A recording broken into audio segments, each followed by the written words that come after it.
Olá, olá, bem-vindas, bem-vindos à TV História em Casa. Está no ar o História Provoca de número 24. Eu sou o professor Tiago Lima e hoje a gente vai falar aqui de eleições presidenciais norte-americana. Hoje é 5 de novembro e a contagem de votos tá para sair. A gente recebe aqui hoje o Pedro Paiva, que está fazendo uma bela cobertura aí lá no Instagram, @eleiçõesEUA2020, então Eleições Estados Unidos da América 2020, e a gente está ouvindo aqui o hino dos Estados Unidos da América. Será que hoje sai? Vou chamar o Pedro aqui. Já está entrando aí. Olá, tudo bem? Olá, Pedro. Estamos aqui ouvindo o hino dos Estados Unidos. Será que ele toca hoje? Achei engraçado esse hino.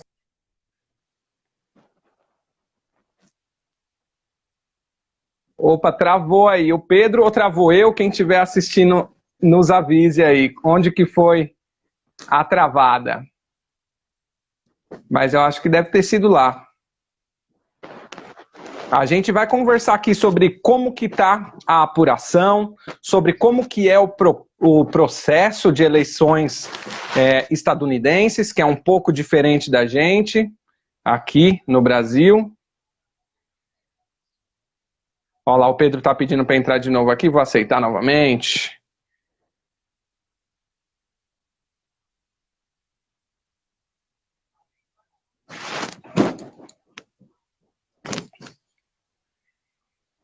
Aqui no Google, tá dando 264 Biden, 214 Trump. Aí o Pedro vai trazer aí os dados mais atualizados, as fontes da onde ele pesquisa, né? Como que tá esse processo todo aí. Tô aguardando ele entrar aqui novamente.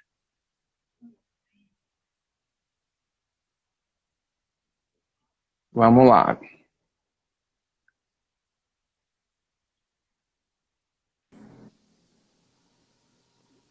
Finalmente, foi. Foi. E aí? Tive um problema aqui que eu fui tirar uma notificação que estava na tua cabeça, eu fiquei incomodado, aí eu cliquei na notificação. Aí eu fui parar no post. Tá certo. Gratidão por aceitar o convite, Pedro, que a gente conversou aí há umas 2 semanas atrás. E eu não sabia que o dia ia estar tão assim no momento que a gente marcou, né? Tá bem ali acirrado, tá bem próximo, pode sair a qualquer momento. Sim, vou te mostrar para você como tá aqui minha situação. Eu tô com um olho em você, ó, o famoso um olho no gato, outro no peixe. Olha aí como que tá. É que é assim, né? Se aparece uma coisa ali, a gente já sabe. Mas é isso aí, você vai trazendo aqui pra gente. Vamos fazer assim, Pedro. Eu vou fazer uma apresentação para aqueles que ainda não te conhecem, porque eu acho que nessa última semana bastante pessoa passou a te conhecer, pelo que eu estou acompanhando aqui no Instagram, né? Parabéns já pela cobertura. Não sei se você dormiu 10 horas aí nos últimos 3 dias, somando todas as noites, né?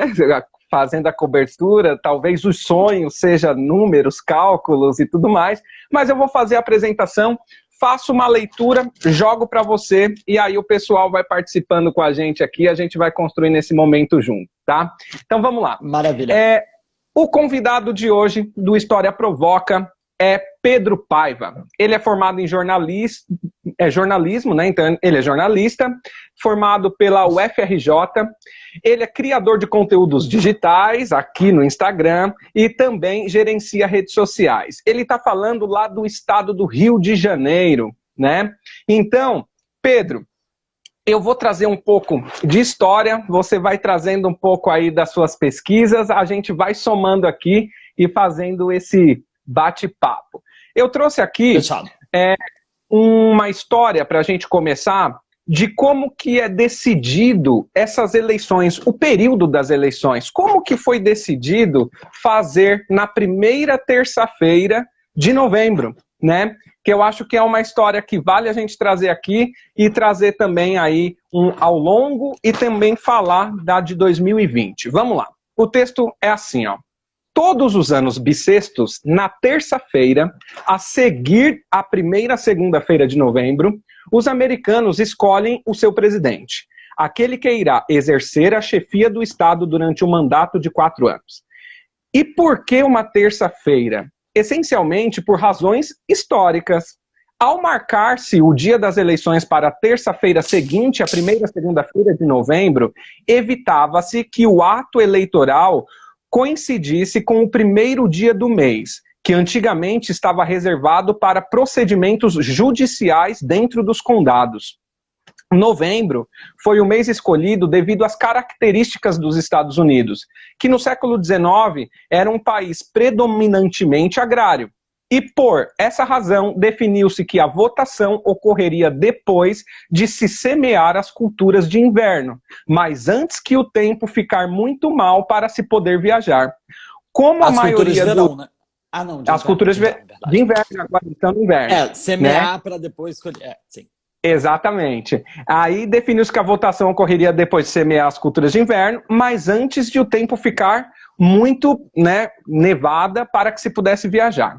Como a maioria dos votantes vivia longe dos locais de voto, decidiu-se escolher a terça-feira, para que os norte-americanos pudessem iniciar a viagem depois das cerimônias religiosas do domingo e chegassem a tempo de votar. Então a gente tem uma questão histórica para o momento da eleição. Mais para frente o inverno é rigoroso, já não se consegue viajar, era necessário ser na terça para as pessoas semearem ali no início do inverno e terem a segunda-feira para fazer essa viagem, e aí cai as eleições nessa terça-feira, sempre nos anos bissextos. Esse texto é um trecho de uma tese chamada Onde se decidem as eleições presidenciais norte-americanas, é de João Luiz de Carvalho Barbosa Dias, é uma tese para a Universidade de História da Universidade Federal do Porto, em Portugal. E Pedro, agora eu faço o convite para todos que nos assistem, mande perguntas, participem, construam essa história conosco, sejam elegantes nos comentários, por que não, né? E eu jogo para você o que está acontecendo, Pedro, aí nas eleições norte-americanas. Então, gente, ó, antes de qualquer coisa, para quem está aí ansioso acompanhando voto por voto, só para contar para vocês, a gente teve uma nova atualização na Geórgia e lá a vantagem de Donald Trump agora está só de 0,2%. 9 mil votos de diferença. Então, assim, tá caminhando para aquilo que a gente falou, que é a possibilidade de Joe Biden virar lá. Mas vamos lá. O que está acontecendo na página, no geral, né, no quadro geral? A gente começou a apuração, né, com todas as pesquisas indicando uma vitória de Joe Biden. Pesquisas, inclusive, muito otimistas, né, que colocavam Joe Biden ali com, enfim, nas pesquisas nacionais, né, com uma média de vantagem de mais ou menos 9%, né, mas a gente sabe que as médias nacionais não são o que resolvem a eleição americana. Né? Por quê? Como funciona aquela maluquice lá? Eu acho que muita gente já deve ter aprendido, né, até agora, porque, enfim, é o assunto do dia, da semana. Mas, basicamente, como funciona? Né? Cada estado tem um número X de delegados, tá? Esses delegados são como se fossem pontos.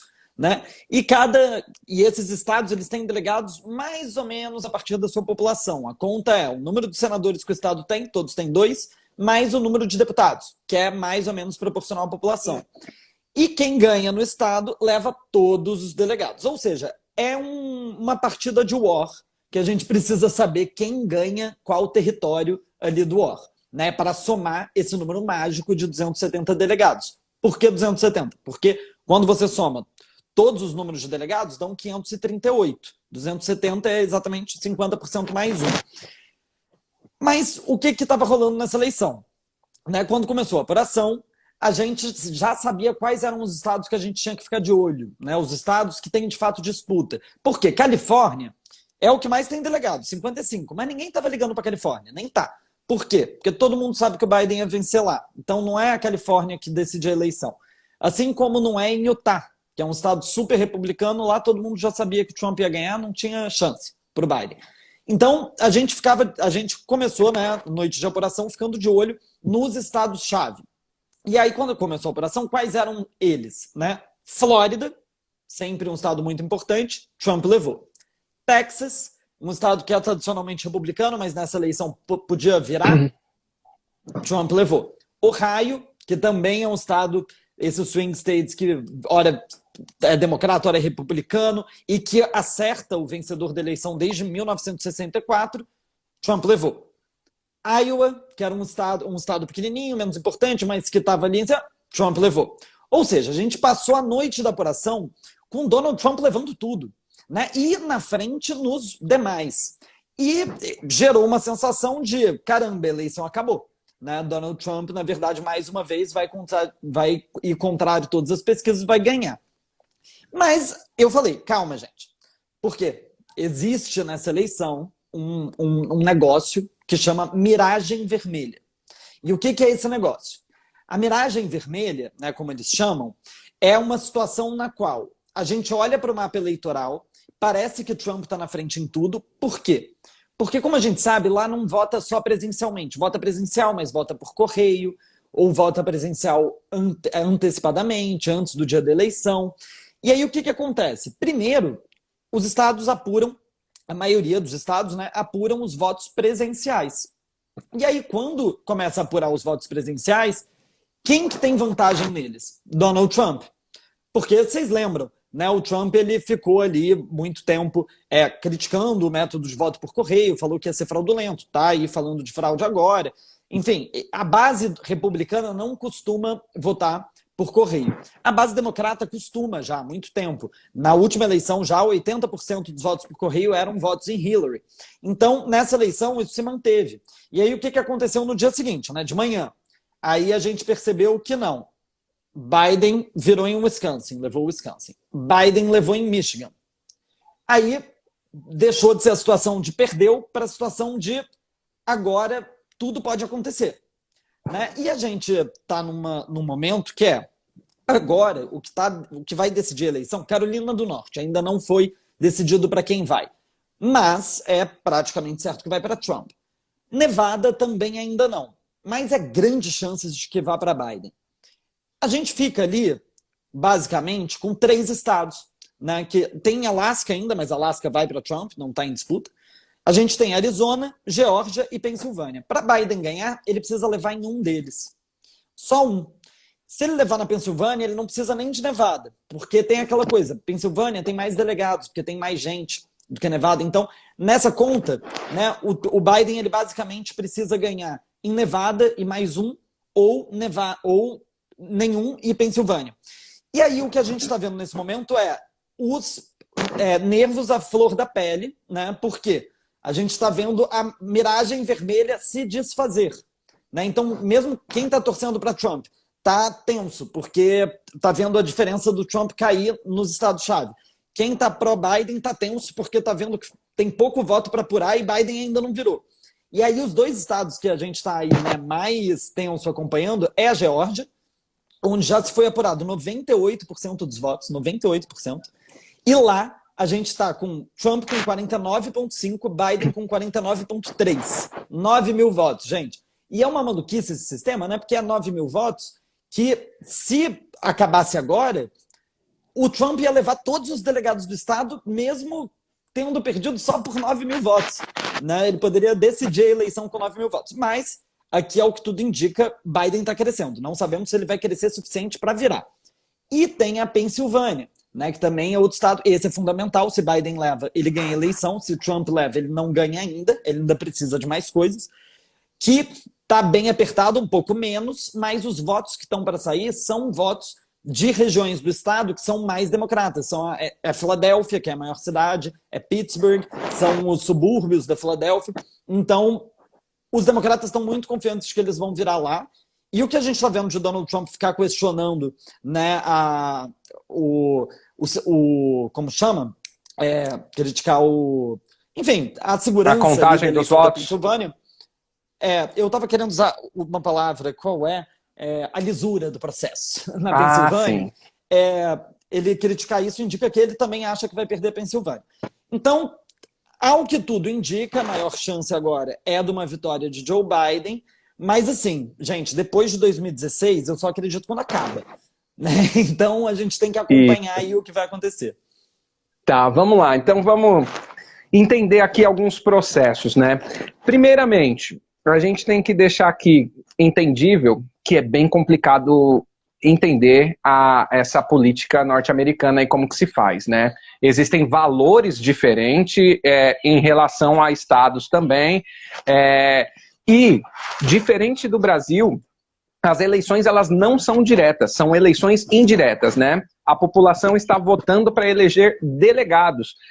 De fato, quando a gente pega o texto que vai determinar como funcionam as eleições, não é agora que a gente define o presidente norte-americano, né? Agora decide sim os delegados lá na frente que vão decidir o presidente. Porém, a gente tem que entender, como bem coloca aí o Pedro, se for a vitória por um voto, por 100, por 1.000, por 15 mil, se for, não importa, todos os delegados são escolhidos pelo partido, né? Então, não importa a diferença, todos os delegados vão para aquele partido que ganha naquele estado, né? Então, não importa essa porcentagem da vitória. Existem algumas diferenças, né? Porque dentro da Constituição norte-americana, o federalismo de fato funciona. Cada estado tem muita autonomia para decidir suas próprias leis. E aí a gente pega alguns estados como Nebraska e Maine, por exemplo, eles apuram diferente, né, as condições de voto.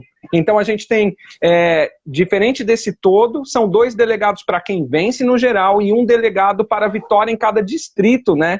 Então fica complicado para a gente compreender esse processo todo. Uma outra pergunta que surge bastante aí, Pedro, que as pessoas colocam, por que esses 270 definem? Porque dentro de uma ideia de democracia, 50% mais 1 define. E eles são lá 435 deputados, mais 100 senadores, mais 3 votos Washington e Colômbia. Isso vai dar quase 538. E aí a gente tem a metade que vai decidir, metade mais 1 vai decidir a quantidade de delegados, né, Pedro?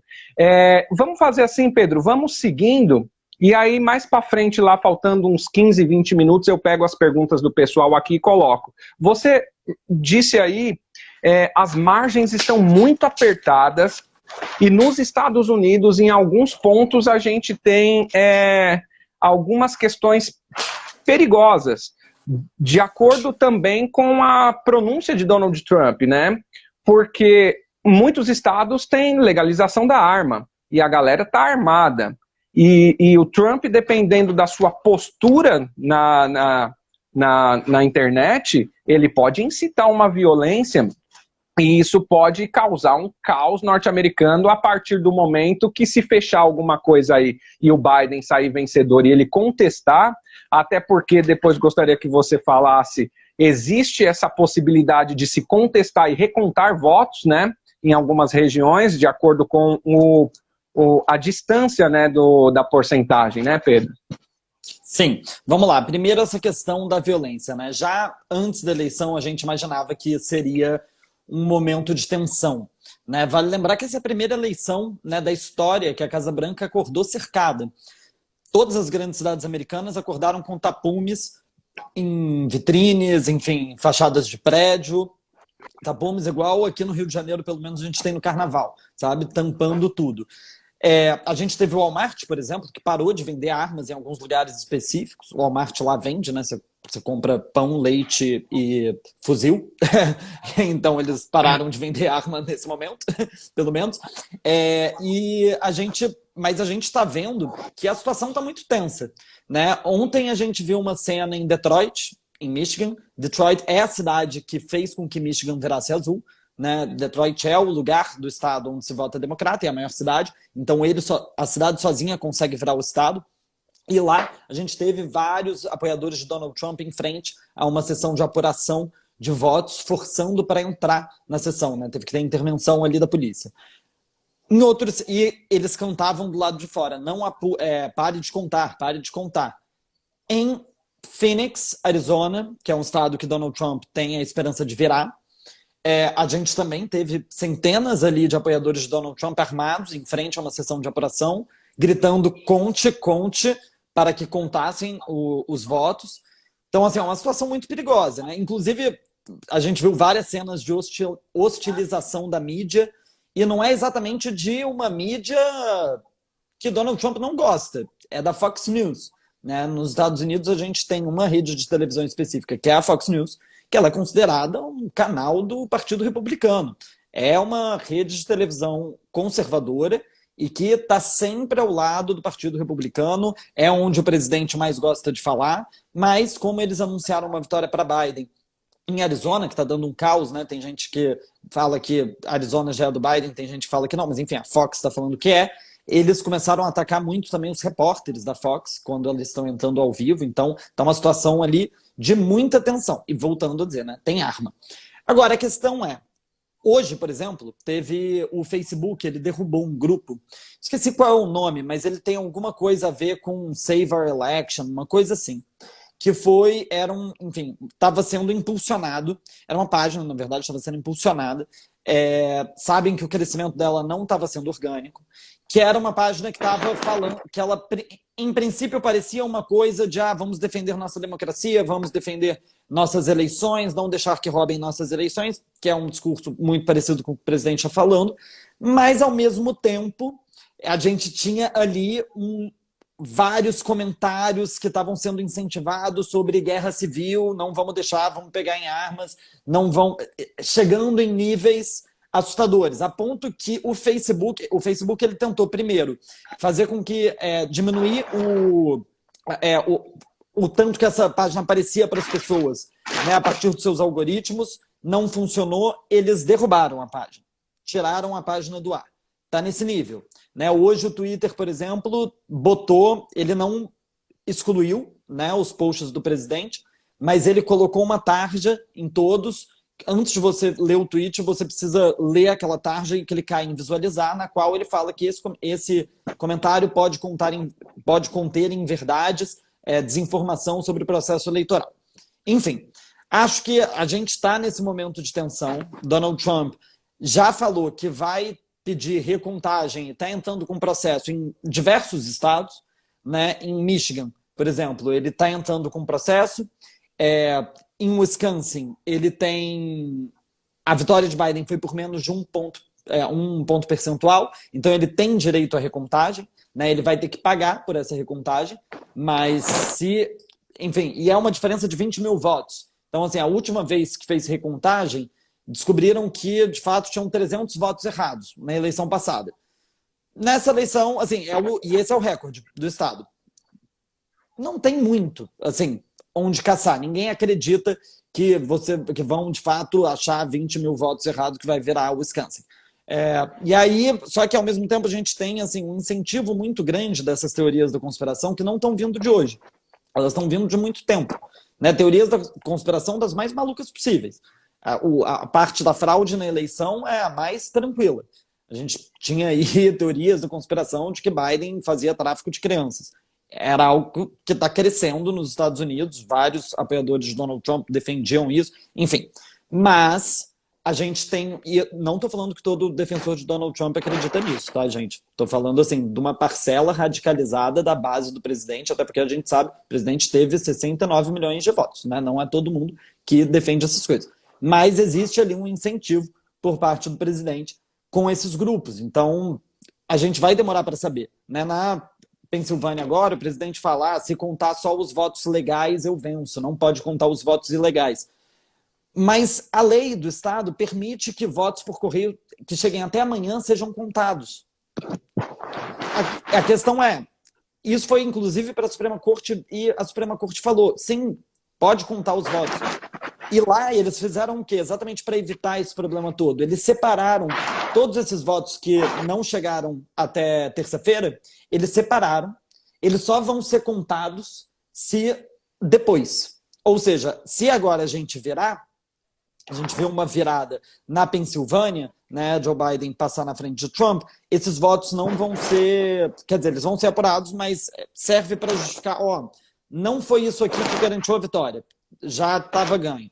Então, assim, a gente vai ser uma operação que vai demorar muito tempo, mas tem uma diferença chave entre ela e 2000, porque 2000 também durou muito tempo, né? Em 2000 foi para a Suprema Corte, teve recontagem e tudo mais, só que em 2000 era em um estado decidia a eleição.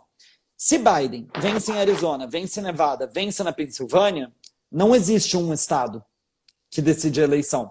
Porque Donald Trump pode focar que tem fraude na Pensilvânia. Tudo bem, Biden perde a Pensilvânia e ele ganha mesmo assim. Ele pode focar que tem Michigan.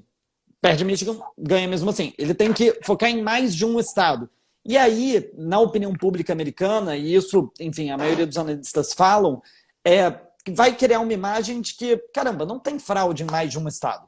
Não dá, porque lá cada estado organiza a sua eleição de um jeito. É muita teoria da conspiração acreditar que tem, né? Então, se for em um, até talvez. Mas em mais de um, é muito difícil e vai ficar parecendo um pouco mal perdedor, que não aceitou a derrota. Tá certo, vamos lá. Você citou o ano 2000, e o ano 2000 entra aqui dentro de um dos anos das eleições norte-americanas, de quatro eleições que quem recebeu o voto com maior quantidade não foi eleito, né? Foram 4 eleições norte-americanas onde quem recebeu menor quantidade de votos que foi eleito, que foi 1824, 1876, 1888 e depois o ano 2000, né? Então a gente tem aí uma eleição importante também nos anos 2000. Essa eleição agora, eu vi você colocando em alguns comentários seu, em vídeo, e concordo, que é uma das eleições mais importantes dos Estados Unidos, provavelmente agora no tempo recente, com certeza, e também para o mundo. Por que que o mundo todo acompanha as eleições norte-americanas? Então tem gente que pergunta, mas eles não acompanham o nosso processo eleitoral, por que que a gente precisa acompanhar o deles? Qual é a relação da presidência norte-americana com o restante do planeta? É bom a gente compreender e também entender que política não é esporte, que você escolhe um clube e torce para ele. Eu estou vendo muitos comentários aqui, tem até gente pedindo para fechar, mas eu acho interessante porque às vezes a gente pesca alguma coisa nos comentários e traz para cá, né? E tem gente comentando aqui, um pior que o outro e tudo mais. E a gente tem que entender que você fechar e torcer sempre ali como um time de futebol, você fecha os olhos às vezes para algo de uma proposta que você não concordaria, mas porque você está fechado ali, você vai votar e vai fazer parte desse complô que vai eleger essa proposta, né? Quando a gente fala de Estados Unidos da América, hoje, no ano de 2020, eleições dos Estados Unidos da América, a gente tem que entender, num contexto geopolítico, que a gente tem aí o país que é uma das cabeças da ONU, né, formada em 1947, então uma organização criada como uma polícia do planeta Terra, né, mas lógico que a gente sabe que dentro desse processo existem aí usos dela pessoais, né, no caso dos Estados Unidos. A gente fala de um país que tem uma moeda muito importante no planeta. A gente fala de um país que tem uma força militar que bate de frente com as maiores também. E a gente está dentro de um processo muito interessante do planeta, que é uma disputa pelo 5G, uma disputa pela vacina, agora do coronavírus, e a gente precisa entender que isso é muito importante dentro do processo de eleição norte-americana, porque é um país imperialista no planeta, né? Por exemplo, a América Latina não toma decisão, a não ser a Venezuela, não toma decisão se não tiver de acordo com a cartilhinha norte-americana atualmente. Então, essas eleições norte-americanas, elas são de extrema importância também para o futuro dos nossos próximos 2 anos. As eleições norte-americanas hoje é importante para a gente compreender a próxima relação com a China, no caso de Joe Biden entrar. Se for Donald Trump, segue a política, né, atual.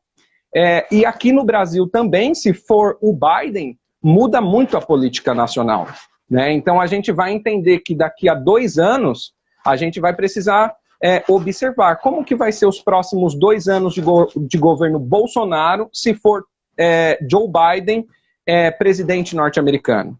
Será que continua esses mesmos acordos que vêm sendo feitos, né? Aí eu queria que você trouxesse um pouco, Pedro, dessas relações multilaterais, trazendo um pouco da geopolítica numa questão de observar dessa forma.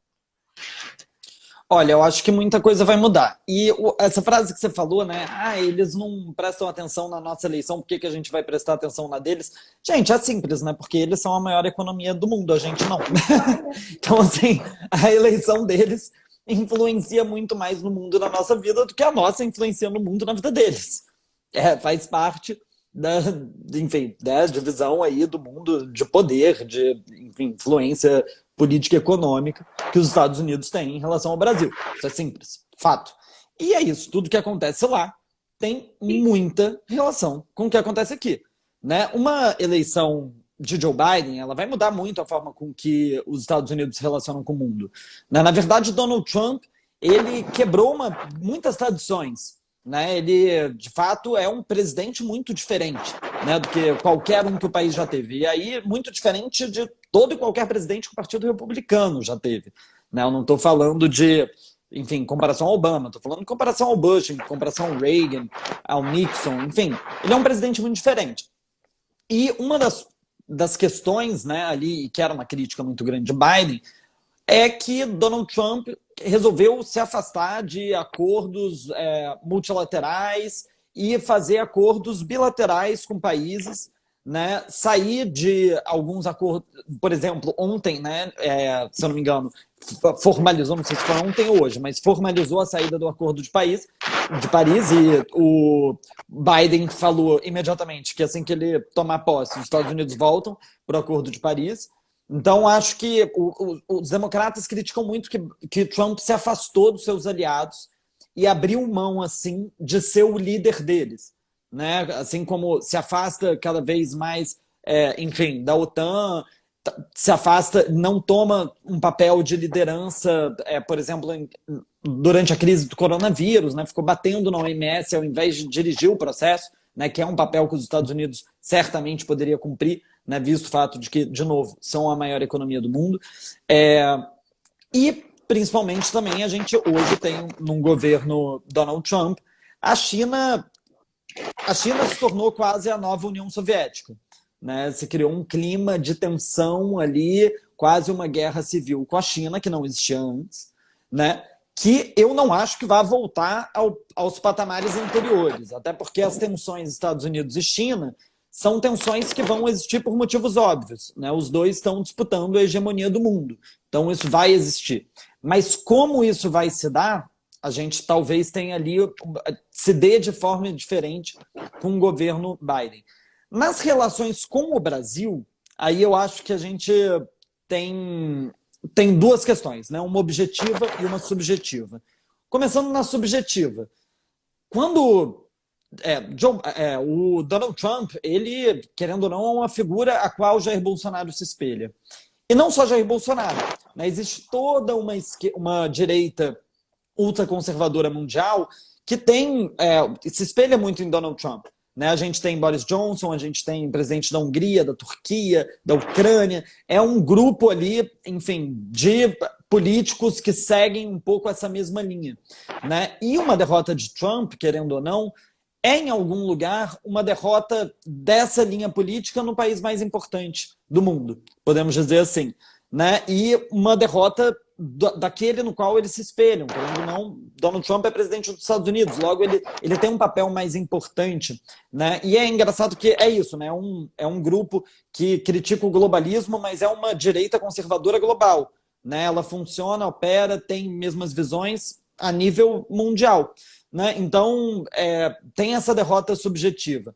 Mas tem também uma derrota objetiva, e aí não é só para o governo brasileiro, mas também para o Brasil, né, que a gente passa a ter relações muito mais difíceis com os Estados Unidos. Significa que a gente vai romper relações? Óbvio que não, gente. a diplomacia ela existe para isso, para que quando mudam governos, né, as relações entre os estados elas permanecem. E, obviamente, Joe Biden não vai chutar o Brasil e falar, sai daqui. Porque, volto a dizer, está numa disputa de hegemonia com a China e não vai deixar o Brasil ir buscar abrigo no guarda-chuva da China ao invés dos Estados Unidos. Né? E mesmo Bolsonaro fala, não, vamos ter uma boa relação.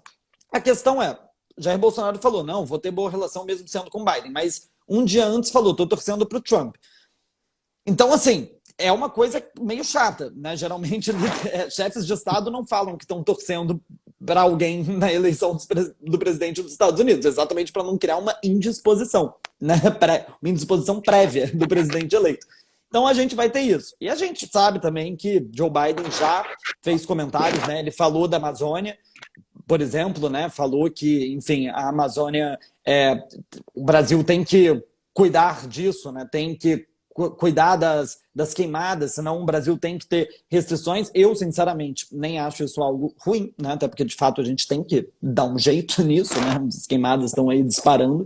Eu acho que é um incentivo para que isso aconteça. Mas também, enfim, já indicaram que a relação ali vai ser pior.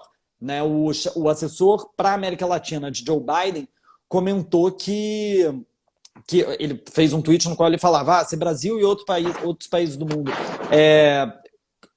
acharem que podem continuar desrespeitando o meio ambiente, a democracia e os direitos humanos, num governo Biden vai ficar mais difícil para eles.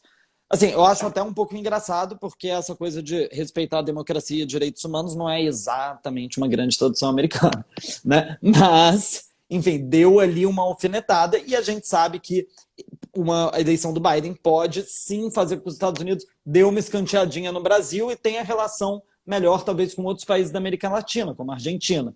Mas, para isso, a gente vai ter que aguardar e ver como vai ser esse início de governo Biden. Alguns analistas colocam que o Brasil volta a ser o centro da América Latina de importância política, né? Tenho acompanhado aqui. E aí você coloca aí a respeito do Trump, né? A gente vê aí que algumas famílias democratas que elegeram presidentes não se pronunciaram a favor de Trump, né? Como que é o caso da família Bush, por exemplo, se distanciou das eleições e não fez, né, nenhum tipo de declaração, né? Justamente por talvez essa visão de que a política não seja da forma como ele está levando, então ele não vai representar de fato, ou não representa de fato os democratas. Vieram algumas perguntas, e aí o povo pergunta algumas questões a respeito da democracia, né? E o programa aqui se chama História Provoca, Pedro, e eu não podia deixar de fazer uma provocação, esse tema é maravilhoso. Eu vou fazer uma pergunta que é uma provocação e você pode se sair do jeito que for melhor para você. Os Estados Unidos elegem mais rápido presidente em outros países do que no seu próprio? Olha, eu vou te falar que sim, viu? Concordo com essa afirmação. Eu achei hoje, inclusive, um tweet do Eduardo Cunha. Né? O Twitter do Eduardo Cunha é uma maravilha, né? Que é um museu, ele tem comentário para absolutamente tudo. E ele tinha um tweet na eleição de 2016 que ele falava: Estados Unidos ocupam tanto do seu tempo garantindo eleições de outros países, deveriam guardar um pouco para garantir a sua. Né? E é um fato. Assim, a gente vê, eu tô amando os memes que estão acontecendo, né? De como Estados Unidos, como eles apuram votos. Aí é o show da Xuxa com um monte de carta para cima. De fato, é uma bagunça, gente. Aí tem essa história de Nevada. Gente, qual é a dificuldade? No primeiro dia, depois da noite de apuração, eles falaram: não, hoje não vai ter contagem, não. Tipo, como assim, cara? A gente tá esperando o mundo inteiro. Assim, senta e conta o voto. Então, é uma zona. Vamos lá. E aí, dentro dessa proposta de 2 partidos, né, eu ouvi o professor, que é o professor de História das Américas lá de Minas Gerais, Marcos Sorrilha, excelente, por sinal, fica a indicação aí, Marcos Sorrilha. Ele em uma das falas dele, ele falou que os Estados Unidos não tem somente dois partidos. Porém, se você quiser se candidatar para presidente, por exemplo, você vai ter que conseguir muitas assinaturas em todos os estados para conseguir concorrer, né? Então, esse bipartidarismo, as pessoas podem não ser dos dois, mas se ir para um para poder tentar as candidaturas. E aí aparece aqui algumas perguntas, porque como o Brasil, principalmente aqui há uns 3 anos para cá, ficou bipolarizado, né? Então, assim, ficou direita e esquerda a partir das eleições de 2018. Aí você falava mal do Lula, você era bolsonarista, você fala mal do Bolsonaro, você é petista, aí você fala que não é de nenhum dos dois, buga a cabeça das pessoas. Pã, erro 404, não entende o que pode ser. Se você não é PT e não é Bolsonaro, você é um ET no planeta Terra. E aí surge essa ideia também do brasileiro tentar bipolarizar as eleições em tudo que é lugar do mundo, né? Então esse é direita, esse é esquerda, esse é quadradinho aqui, esse é quadradinho ali. E quando a gente observa as eleições norte-americanas, até chegou uma pergunta aqui, não tem representação de esquerda, né, nessa eleição, porque o Biden não representa de fato, quando a gente fala aqui em esquerda, eu quero recordar vocês que nós estamos num canal de história, nós estamos recordando lá o princípio dessa ideia de esquerda lá na Revolução Francesa, que vai levar aos jacobinos, aqueles que fizeram a revolução lutando ao lado da população, né?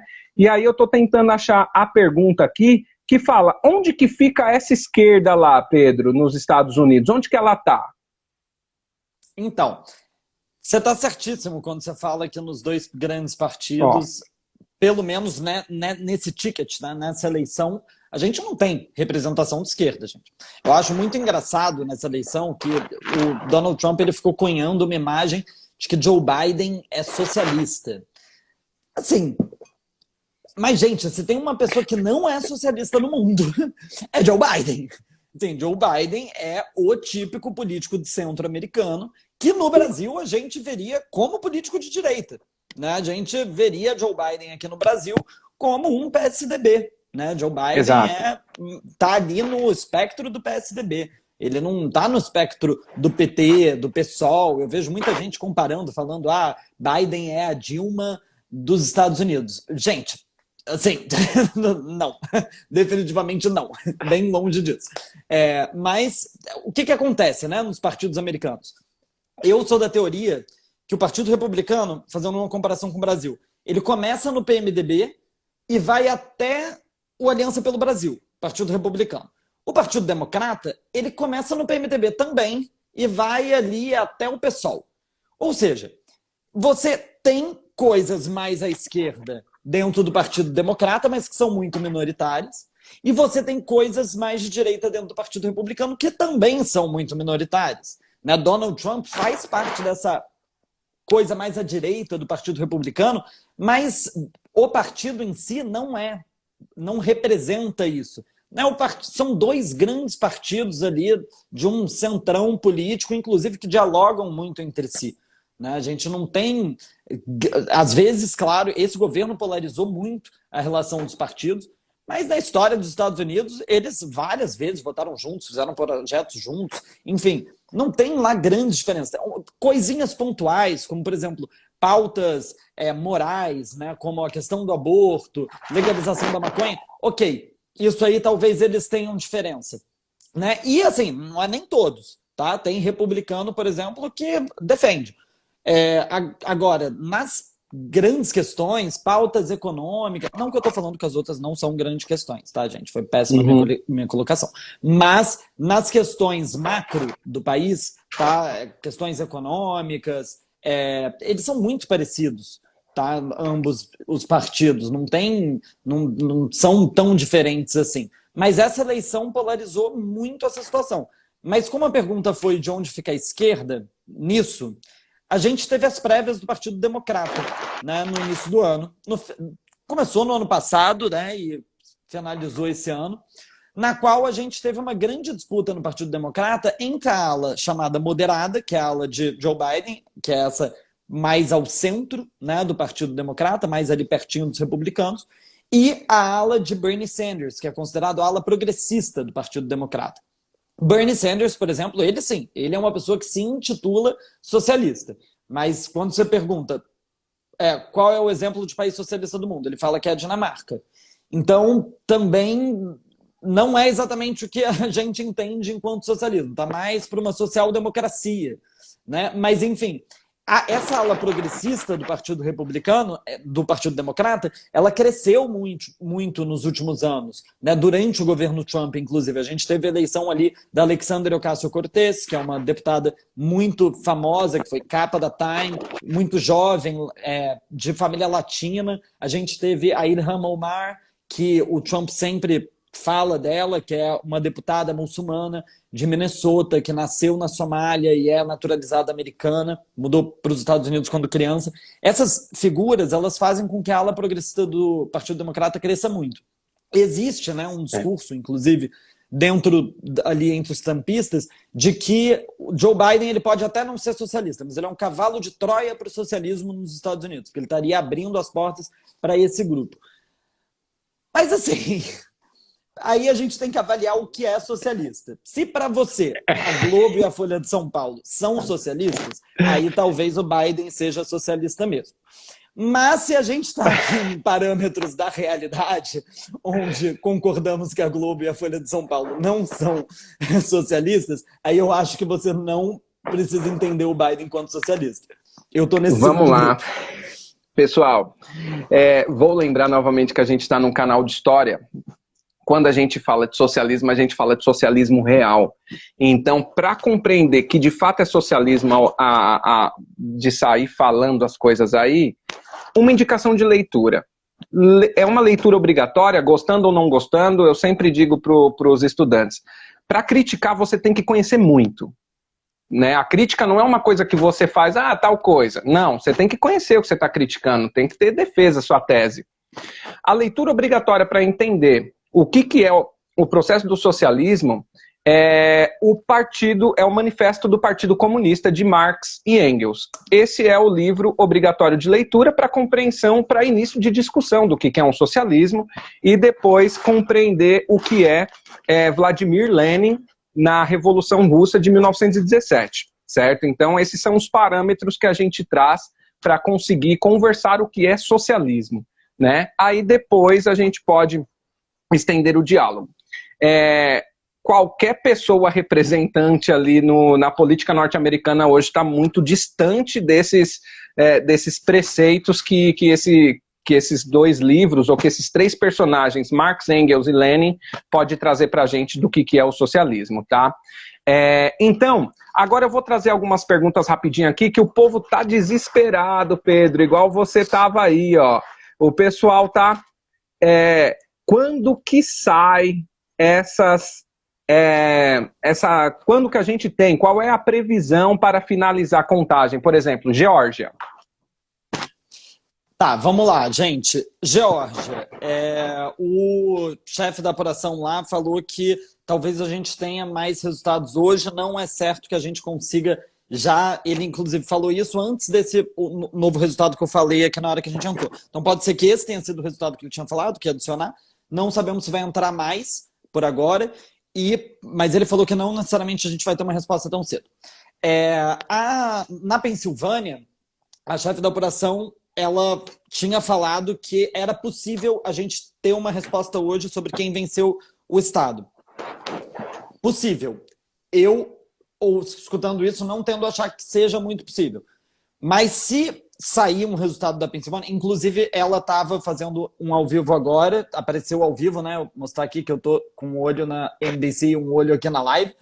Vi que ela apareceu ali, mas ela provavelmente falou alguma coisa. Mas se sair hoje um resultado para a Pensilvânia, que eu acho difícil, e Biden vencer, a gente já vai ter Biden como futuro presidente. Se Trump vencer, a gente ainda precisa de mais resultados. Arizona pode sair resultado hoje. O resultado total talvez não, mas talvez suficiente para indicar quem venceu no estado, né? Se sair hoje, só Arizona não basta, né? Precisaria ter Nevada, mas Nevada falou que só amanhã vai soltar mais resultados. Então, ou a gente vai saber hoje, né, futuro presidente dos Estados Unidos, quando sair o resultado da Pensilvânia, como eu acho que não vai sair, talvez amanhã, né, ou a Pensilvânia, ou Nevada e Arizona, ou se a Pensilvânia tiver problema, Nevada continuar contando nessa velocidade excepcional que eles contam votos, pode ser que leve mais tempo. Mas o resultado, isso, gente, são as projeções, né? A mídia nos Estados Unidos, ela projeta os vencedores, geralmente, sempre acerta, na verdade. A última vez que errou foi em 2000, quando projetaram primeiro a Flórida para o Al Gore, e aí, minutos depois, retiraram e projetaram para Bush.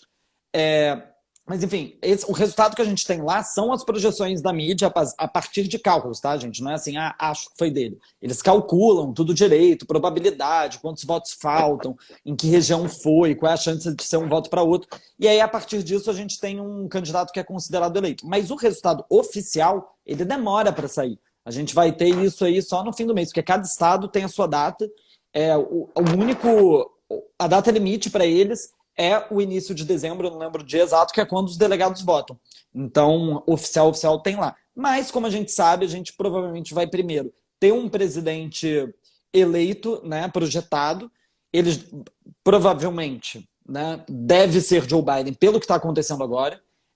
Trump ainda tem chance de virar? Tem, mas é pequena nesse momento. E aí, nessa situação, provavelmente a gente não vai ter um discurso de Trump, né, se Biden vencer, aceitando a derrota, que é o que geralmente acontece nos Estados Unidos. Primeiro, o candidato que perdeu aceita a derrota, para depois, exatamente porque não vai ficar esperando o resultado oficial, então ele aceita a derrota, então ele fala, saí, e o outro se assume como presidente eleito. Como Trump não vai fazer isso, Biden vai falar que venceu, mas meio não vai ter exatamente um respaldo, ainda vai precisar esperar aí, primeiro, todo esse caos jurídico que a gente está vendo que vai acontecer, quanto o resultado final oficial. Então, não é o tema Estados Unidos, não vai acabar hoje, não vai acabar amanhã, vai até o fim do mês para a gente acompanhar esse novelão. E essa questão aqui o que são Battleground States? Tá. Battleground States é a mesma coisa que Swing States, que é a mesma coisa que estado pêndulo. Ou seja, são os estados onde de fato há disputa. Lembra que eu falei no início da live que para você levar os delegados do estado, você tem que ganhar lá no voto popular. Ganhou no estado, leva todos os delegados. Os Battleground States são os estados onde você, de fato, os dois podem vencer. Como, por exemplo, Nevada, Arizona, Pensilvânia, Geórgia. A gente está vendo, qualquer Trump ou Biden pode ganhar ali. Ninguém é impossível de vencer. Agora, Califórnia, todo mundo sabia que não era um battleground state, né? O Biden ganhou com 65%, o Trump teve 32%. Então era impossível o Trump ganhar. Agora, Utah, né, que é um estado... Não, pegar um melhor. Wyoming, que é super republicano. Trump venceu com 70%.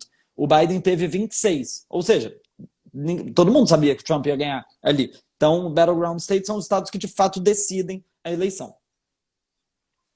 Tá, vamos lá. O pessoal está perguntando aqui quando acaba. Isso tem a ver com o processo de que o povo vota nos delegados. E aí, caso nessa votação quem perder assumir a derrota, já elege o presidente, né? Caso não, vai para o processo judicial e depois os delegados em dezembro vão fazer suas votações e, de fato, o presidente mesmo, a posse, é mais para frente. Né? Ontem completou 12 anos que Barack Obama foi colocado como presidente dos Estados Unidos, né? A votação de 12 anos atrás deve ter sido um bom dia para Biden, né? Deixa eu ver se tem mais algumas questões aqui para a gente já caminhar para o final. Deixa eu ver. O que vocês acham sobre as notícias vinculadas na TV norte-americana sobre os votos duplicados? Votos de pessoas falecidas e votos de menores e etc. Ainda tem isso? Olha, tem casos, né? E vou dizer, é caso que acontece sempre, tá? Nos Estados Unidos. Mas não é uma coisa, não é uma massa de voto, né? Por exemplo, em Nevada teve uma mulher que ela recebeu uma cédula em casa, assim como todo mundo em Nevada. Quando ela foi votar, ela descobriu que ela já tinha votado. Ou seja, alguém roubou a cédula da caixa de correio dela ou teve algum tipo de erro ali no sistema, né? E aí o que fizeram? Né? Quando a mulher foi votar, o chefe lá da zona, né, eleitoral falou, ó, você vota de novo e a gente vai descartar a outra cédula, né? A gente vai sinalizar que essa é a sua cédula real. Agora, gente, pessoas mortas que votaram. Lembra que tem votação por correio, tá, gente? É óbvio que tem gente morta que votou, né? A Ruth Ginsburg, eu não lembro se ela morreu antes ou depois do início do voto por correio, do estado dela, mas assim, certamente teve gente que votou quando abriu votação por correio e morreu nesse meio tempo, né? Porque é muito eleitor, as pessoas morrem. Mas, assim, não é algo que, sabe, vira um estado. Se for um estado como a Flórida em 2000, gente, a Flórida em 2000, a eleição foi decidida por 537 votos. Aí, de fato, tudo pode acontecer. Agora, um estado que a diferença é 20 mil votos, é pequeno? Parece pequeno. Mas, gente, são 20 mil votos. Não é simples fraudar, né? Então, é diferente. Agora, vai ter que averiguar caso ao caso, ver que situações são essas. Inclusive, se for o caso, recontar, né? E apurar se aquelas pessoas são elas mesmas. A questão é essa, é descobrir se faz sentido fazer isso nessas proporções. Né? Se fosse um estado que você perde, Michigan, por exemplo, ele até faz uma recontagem automática se a diferença for menos de 2 mil votos. Certo. Automática, porque ele já considera que menos de 2 mil votos não dá para confiar no resultado independente da eleição. Porque pode contar de novo e achar um problema e virar. Mas 20 mil votos, acho que não. É muita coisa, né?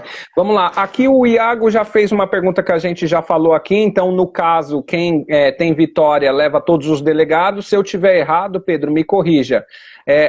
Em Maine e Nebraska é diferente. Só nesses dois, né? Só nesses dois. Como eu falei, gente, a Constituição americana, ela decidiu quantos delegados cada estado tem, mas ela não decide como os estados decidem como eleger os seus delegados. Inclusive, não necessariamente precisa ser democrático. Né? Uma situação aqui hipotética muito maluca. Se uma legislatura estadual resolver decidir que em Nevada agora leva os delegados quem ganhar no cara ou coroa, pode ser, porque é o estado que decide. Né? Então, hoje, 48 estados decidiram que é voto popular, e aí quem ganha leva tudo, the winner takes it all. E existe Nevada e Maine, que é aquele esquema que você falou, né? 2 delegados, que são aqueles que representam os senadores. São eleitos para quem ganha no estado e os outros para quem ganha em cada um dos distritos.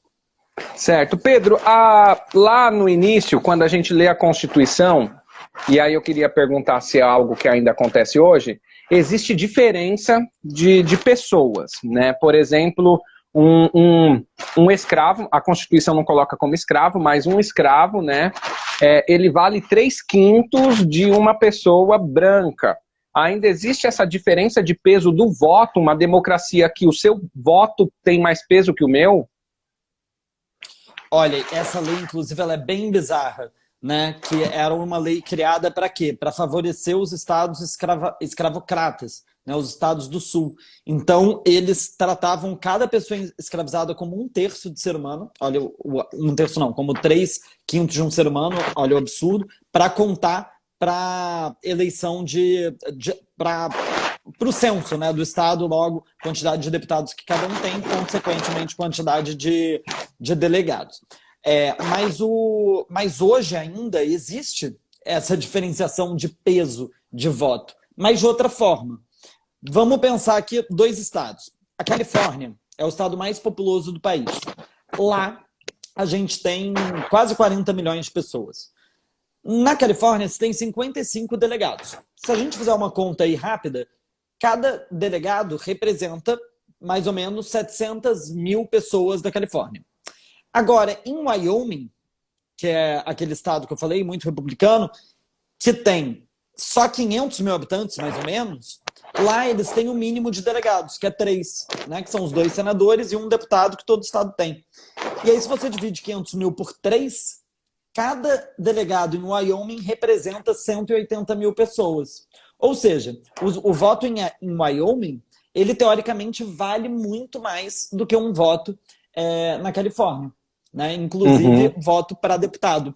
Então é uma discrepância dessa democracia que tem gente que fala que não funciona, 62% dos americanos acham que não funciona, e eu tendo a concordar com eles. Eu acho que já passou da hora deles mudarem esse negócio. Tá certo. Pedro, apesar de eu nós achar estamos... divertidíssimo. Sim, vai lá. Mas você tá aí sem dormir um tempão, né? Só por causa dessa diversão toda aí. Pedrão, a gente está chegando aqui a 1 hora de conversa, que é o que a gente se propôs a fazer aqui. Gratidão aí. Eu quero agradecer também a participação de todo mundo aí. Os comentários são hilários alguns, e eles vão dialogando entre eles, então é ótimo deixar aí, que aí agradecer àqueles que estão explicando a pergunta dos demais no próprio comentário aí, que eu estou acompanhando aqui, alguém perguntando o que é o delegado, aí alguém já vem respondendo. Vou fazer o convite para todo mundo que acompanha a TV História em Casa, acompanhe o Pedro, eleições, EUA 2020, ele disse que não vai parar por aqui, depois talvez ele tenha um novo projeto aí, também tem canal no YouTube, então acompanhe lá, que é Eleições Estados Unidos 2020 agora. Depois a gente vai acompanhar o que ele traz, deve ter novidade. Quem não acompanha a TV História em Casa, faço o convite para vocês virem aqui no perfil para dar uma olhada no que a gente tem de conteúdo diário também. Estamos republicando tudo que o Pedro publica lá, a gente está republicando aqui nos stories para acompanhar. Parabéns, Pedro, pelo conteúdo, parabéns pela responsabilidade com o jornalismo e parabéns aí também por estar tão em cima disso e publicando aí nos stories sempre, acompanhe os stories aí seu, e aí quando você publica eu já republico aqui para o pessoal do canal conseguir acompanhar você também. Minha gratidão, e a gente vai conversando aí, vamos ver no que vai dar. Muito obrigado a você pelo convite, foi ótima a live, e é isso aí, gente, vou continuar aqui ligado, vendo tudo que vai acontecer. Tomara, tô tão ansioso com vocês, acho que até um pouco mais para acabar logo esse negócio. E o perfil vai continuar depois da eleição. Vou continuar falando sobre política americana, sobre Estados Unidos, é o que eu quero cobrir. Mas, enfim, é isso. Acho que é um país aí que, gostando ou não, a gente tem que acompanhar tudo que acontece. Precisamos compreender, tá certo. Pedro, pessoal, esse foi o História Provoca. A gente se vê na próxima. Até lá. Abraço. Até.